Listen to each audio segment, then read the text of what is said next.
कौमी एयरलाइन की मुमकिना निजकारी को सिंध हाई कोर्ट में चैलेंज कर दिया गया। दौरान समाअत chief justice Sindh high court ने सख्त रिमार्क्स दिए।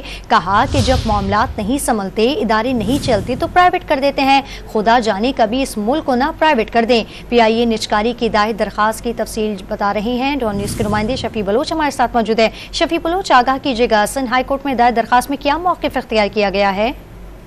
जिसमें PIA की निजकारी को चैलेंज किया गया है सिंध हाई कोर्ट में, और एक दरख्वास्त की समाअत के दौरान जो है वो chief justice Sindh high court justice Akeel Abbasi की जानिब से सख्त रिमार्क्स दिए गए और बताया गया कि जो इदारा कभी माजी में मुनाफा बख्श होता था, लेकिन आज उसको जो है वो खसारा जाहिर करके निजकारी की जा रही है। अगर ये सूरत हाल है तो कल को मुल्क को भी जो है वो निजकारी के लिए जो है वो फैसले किए जा सकते हैं, जो कि एक तशवीशनाक सूरत हाल है।